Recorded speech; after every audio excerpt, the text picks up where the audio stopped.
Très courte introduction à cette vidéo que je vous recommande véritablement de regarder. Aujourd'hui, on se rend compte que finalement, toutes les analyses que j'ai faites depuis environ 5 ans se sont révélées être parfaitement exactes. L'appel de Donald Trump avec Vladimir Poutine le prouve également. Vous avez encore un certain nombre de doutes concernant Gaza.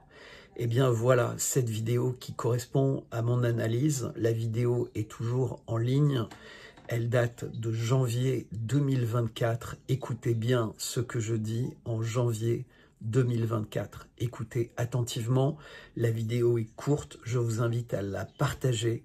Dans cette vidéo, j'explique exactement ce qui va se passer dès que la paix sera considérée par des personnes sérieuses et qui veulent obtenir des résultats. Cette vidéo, encore une fois, vous pouvez la trouver sur ma chaîne YouTube il y a plus d'1 an. Maintenant, je vous invite tous à lire attentivement mes lettres sur Substack. Vous venez de passer le cap des 11 000 personnes qui sont abonnées gratuitement à la lettre Substack. J'ai de plus en plus de commentaires. Les gens qui les lisent, très nombreux, puisque vous êtes plus de 7000 à lire chaque lettre, m'envoient des emails, des compliments. Ça les aide à comprendre.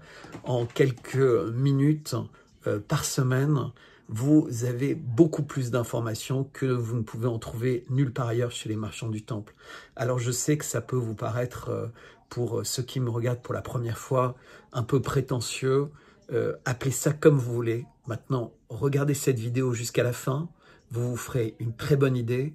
Puis, discutons-en, suivez-moi sur X, abonnez-vous à cette chaîne YouTube et surtout, rejoignez ma lettre Substack. Vous verrez, c'est extrêmement important. Vous allez gagner du temps, vous allez vous épargner de suivre, entre guillemets, tous les marchands du temple, tous les escrocs qui vous prennent, entre guillemets, toutes vos économies pendant des années pour finalement également vous lessiver le cerveau comme les autres. Arrêtez de tomber dans ces pièges. Écoutez les gens sérieux, regardez les médias américains. De plus en plus souvent, vous les obtiendrez de façon traduite automatiquement, que ce soit sur YouTube ou sur X. Et vous verrez qu'en fait, le modèle de journaliste citoyen, c'est-à-dire quelqu'un qui utilise uniquement sa personne pour assumer ses analyses et ce qu'il a à dire, c'est l'essentiel. Et vous verrez, c'est dans cette direction de toute façon que ça se passera également en France, et pas les médias qui veulent venir plus grosse, la grenouille plus grosse que le bœuf. Donc, merci de regarder cette vidéo, merci de la partager. Il faut absolument que vous regardiez l'analyse jusqu'au bout, parce que c'est là où vous allez véritablement être incroyablement surpris par cette vidéo, encore une fois, de janvier 2024, c'est-à-dire il y a plus d'1 an. Vous connaissez tous mon analyse de la photo du président Macron, et on est en train d'y arriver en ce moment parce que tout le monde va se rendre compte que la clé, ce n'est pas Brigitte, et c'est pour ça que ce sujet ne m'a jamais beaucoup intéressé, c'est Emmanuel. Il est bien plus important, bien plus troublant, mais en réalité, la clé, c'est le binôme, c'est une entité, c'est 2 personnes, peu importe les genres, peu importe les goûts sexuels, peu importe tout, ils ont un rôle eschatologique dans ce qui est en train de se passer dans le monde, et pour ceux qui regarde, vous pouvez observer qu'il est véritablement le chef de file d'une tentative du mal de résister aux forces du bien qui commencent à s'unir, c'est-à-dire Elon Musk, Donald Trump, Vladimir Poutine, Xi Jinping, Ben Salman. Et ça, je vous en parle depuis des années, et ça n'a pu avoir lieu que par le miracle de l'attentat raté contre Trump, qui était par ceux qui sont en train de souffrir en ce moment avec ce qui se passe avec USAID. Et on n'est qu'au début des surprises. Encore une fois, à Gaza, les choses vont considérablement s'améliorer. Elles s'amélioreront également considérablement pour l'Iran. Nous sommes à la veille de changements incroyables. Et pour ceux qui aiment le miel, eh bien, pensez à m'acheter du miel. En tout cas, je vous souhaite une bonne vidéo et je vous dis à très bientôt. Merci.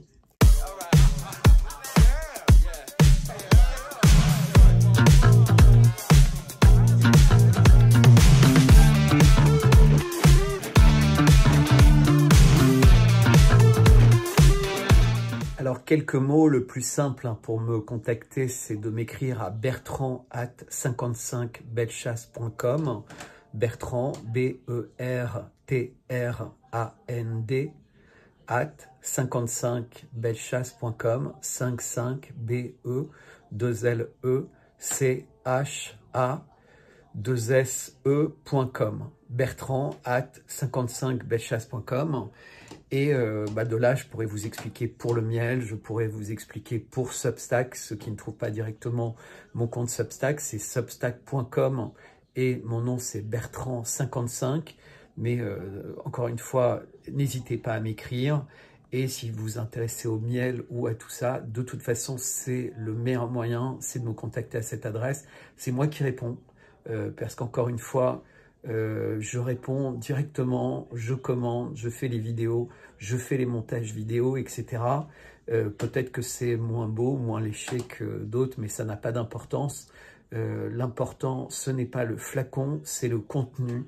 Et je pense que plus le temps va passer, plus tout le monde va s'intéresser à ça. Est-ce que vous avez besoin de produits de luxe et pas simplement de vêtements confortables, de chaussures confortables et solides, etc. Ce sont des questions, à mon avis, que à nouveau l'humanité va recommencer à se poser et certainement arrêter de s'intéresser à ces espèces de boîtes gigantesques qui ne peuvent que vouloir frauder, devenir plus puissantes que les États et donc extraordinairement inquiétantes. C'est ce dont on se rend compte aujourd'hui avec USAID, avec ces philanthropes milliardaires et qui en fait non seulement sont milliardaires mais en plus fraudent les contribuables américains à cœur joie. Je pense que les temps qui arrivent sont magnifiques. Restez jusqu'au bout de la vidéo, partagez-la. C'est très important parce que l'idée qui est développée dans cette vidéo est, je pense, l'issue de ce qui est en train de se passer. Ça peut vous paraître très surprenant, écoutez attentivement et je vous dis, pour indiquer à quel point mes vidéos étaient censurées par YouTube pendant quasiment un an, que cette vidéo, donc il y a plus d'un an, janvier 2024, n'avait fait que 1500 vues, alors qu'à ce moment-là, ma chaîne, toutes les vidéos que j'avais faites avant étaient montées à plus de 10, 15, 20, 30, voire 150 000 vues. Voilà, à très bientôt. Merci beaucoup pour votre fidélité.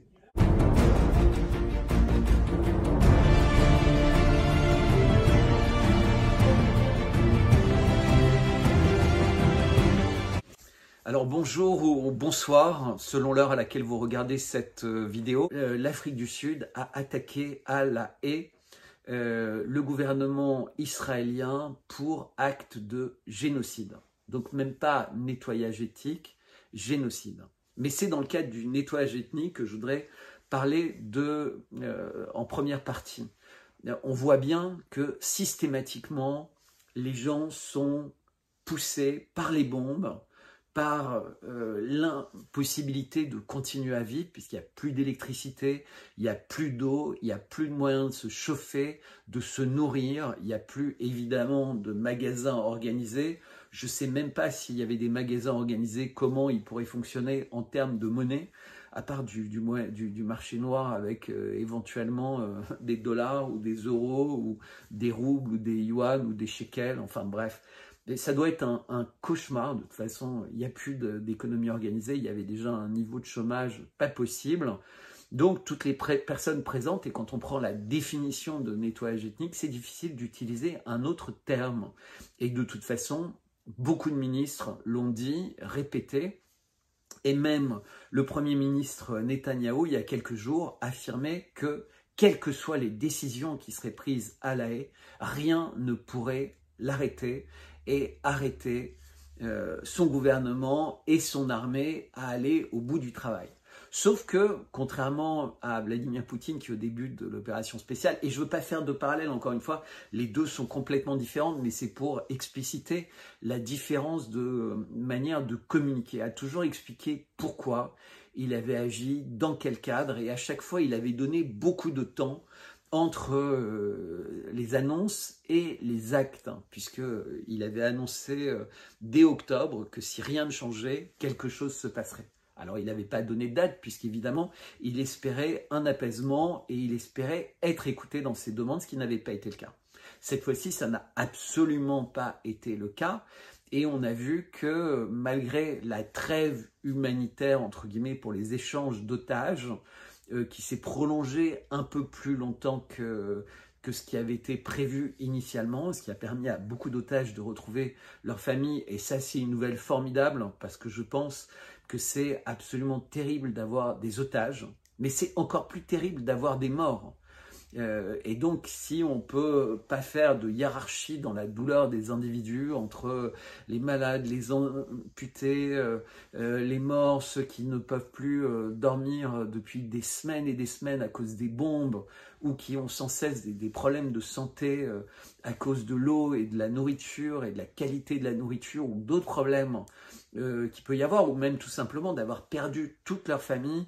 Donc je vous en prie, voilà, il faut absolument retrouver le chemin de la paix et surtout considérer le sort des 2 millions de Palestiniens de Gaza, qui est absolument dramatique. Et je n'oublie pas évidemment le sort également dramatique des Palestiniens qui sont en Cisjordanie et des Palestiniens qui sont partout dans le monde et qui ont le plus grand mal à savoir quel est le sort réservé à leur famille, puisqu'il y a un certain nombre d'étrangers qui avaient des passeports étrangers qui ont pu quitter la bande de Gaza, mais ce n'est pas le cas de la plupart. Et pourtant, de plus en plus de personnes souhaiteraient que l'intégralité des Palestiniens quitte la bande de Gaza.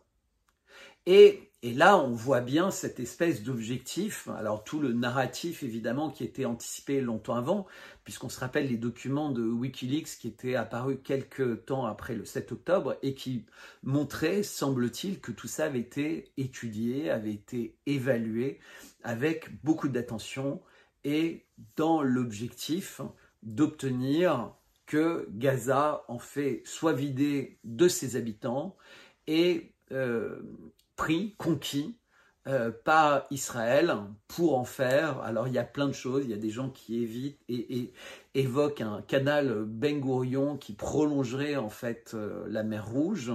Il y en a d'autres qui parlent d'en faire une zone de villégiature à très fort potentiel touristique, parce que c'est magnifique comme zone. Et par ailleurs, il va y avoir tout le développement des champs gaziers, et peut-être qu'il y en a beaucoup plus qu'on imagine. Et donc, parmi les pistes, évidemment, c'était de dire il pourrait partir en Cisjordanie. Alors déjà, pas en Cisjordanie, en Jordanie. Donc déjà, il y avait cette hypothèse pour les habitants de Cisjordanie qui sont de plus en plus dans la portion congrue de leur territoire, mais il y avait l'hypothèse pour les habitants de Gaza. Alors le problème, c'est que d'un point de vue logistique, c'est pas simple. 2 millions de personnes qui partent là-bas, ça pourrait se voir. Et donc, comme graduellement, ils sont poussés vers le sud de la bande de Gaza, donc vers la porte de Rafah, en fait, qui est une des rares villes peuplées en fait, du Sinaï, à part Sharm el-Sheikh et quelques autres lieux dans cette région très désertique du Sinaï. Eh bien, l'idée, c'est de faire partir dans des immenses camps de réfugiés, comme il peut y avoir dans différentes régions du monde, mais là, on parle quand même de plus de 2 millions de personnes, 2,3 millions, 2,5 millions selon les sources, qui seraient installées dans des camps. Alors, je ne sais pas si vous imaginez, mais c'est la population de Paris, intramuros. Donc, c'est considérable. Et c'est déjà la zone la plus densément peuplée du monde. Donc parmi les pistes, il y a des gens en Israël qui évoquent le fait de racheter, entre guillemets, la dette de l'Égypte, puisque l'Égypte a une très grande dette internationale, et en contrepartie, l'Égypte donnerait une partie de son territoire. Et on sait bien que vu les raisons qui expliquent cette notion d'Israël, de Grand Israël, peut-être que ce serait que partie remise et que de toute façon, vu que les tables de la loi, entre guillemets, les 10 commandements auraient été donnés par Dieu à Moïse quelque part, et peut-être sur le mont Sinaï justement, à côté du mont Sainte-Catherine qui est le point le plus élevé du Sinaï, mais on est à plus de 2500 mètres d'altitude, hein, c'est dans le sud du Sinaï. On peut imaginer que de toute façon, ce ne serait que une étape avant d'expulser plus loin, entre guillemets, les Palestiniens. Et expulser plus loin, c'est aussi dire, eh bien voilà, les Européens peuvent les prendre, ils ont bien pris les Ukrainiens, ils ont bien pris d'autres migrants, donc ils peuvent prendre les Palestiniens. Et il y a pas mal de personnes qui disent, bah oui, après tout, le Sinaï, c'est pas une mauvaise idée.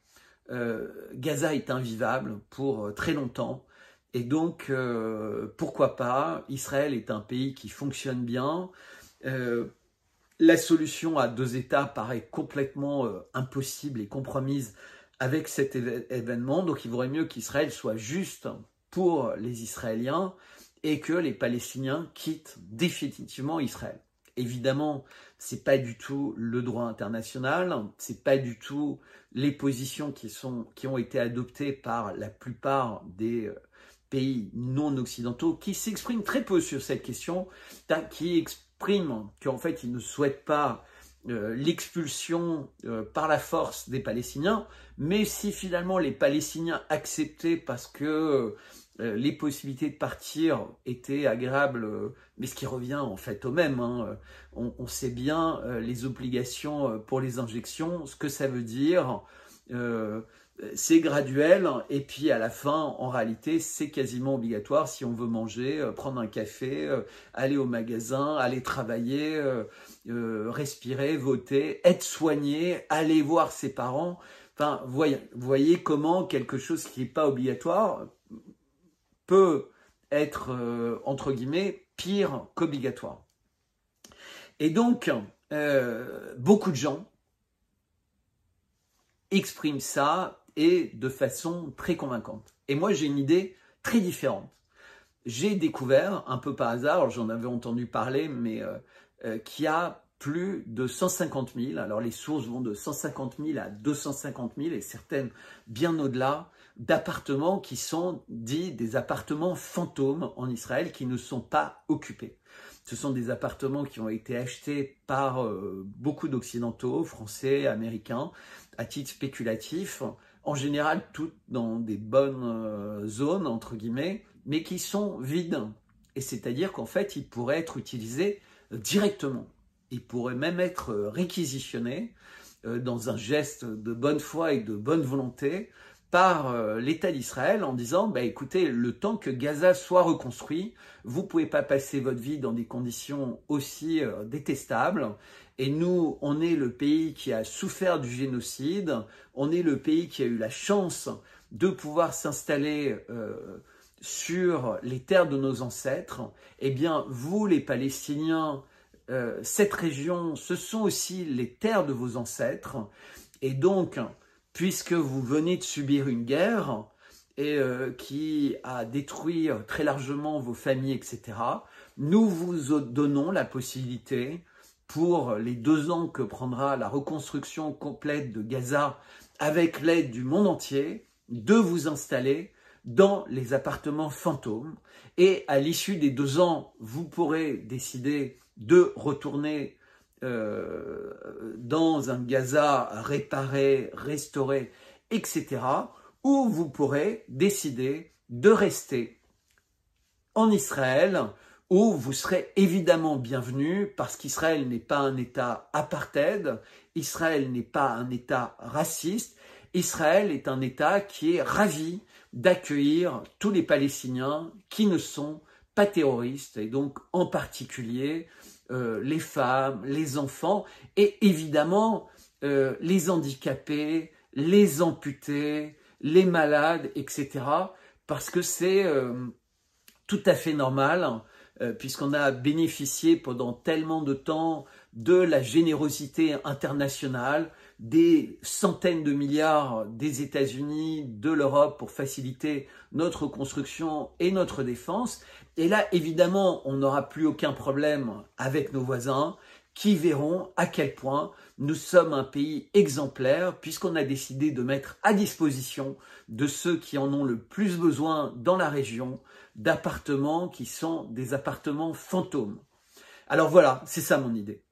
Et j'espère, et j'en parlerai en conclusion, que cette idée, vous allez essayer de la propager le plus possible pour la diffuser. Alors, le petit intermède, je vous montrais tout à l'heure un gilet jaune qui, je l'espère, avec les agriculteurs, pourrait faire des petits. Donc, je vous avais parlé, et je vous redis rapidement, du livre Rémora. Et d'ailleurs, j'ai décidé de le relire. J'ai beaucoup à lire. Alors, c'est dans la même collection, un livre qui s'appelle « La Troisième Guerre ».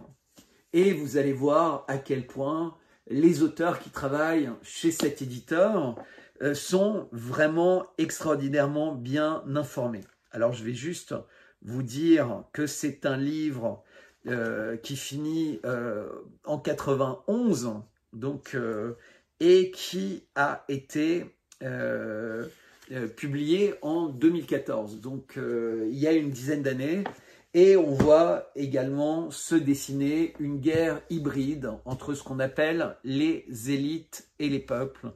Et c'est terrible de voir à quel point toutes les choses sont anticipées dès 2014. Alors, ceux qui me connaissent savent que, évidemment, dans d'autres domaines, on pouvait anticiper ça indépendamment des livres, bien avant que 2014 arrive, puisque tout ça est préparé depuis formidablement longtemps. Alors, à moins que ces gens-là, moi ou d'autres, soient complètement visionnaires, vous comprendrez bien que c'est parce que tout ça était en train d'être mis en place. Alors sinon, avant de vous laisser vous plonger dans la vidéo, un petit clin d'œil pour le miel. Donc ici, dans ma main, un extraordinaire miel d'acacia.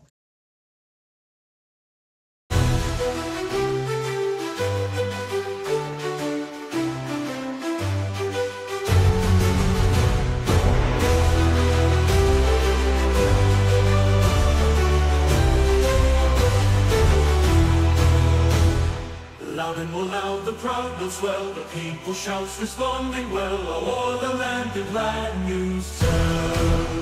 From sea to sea, from pole to pole, the echoes of that bell shall roll, so freedom comes through every soul. Ring, ring, exclaims the watching boy, the bell responds with notes of joy. Freedom's proclaimed in sweet and low.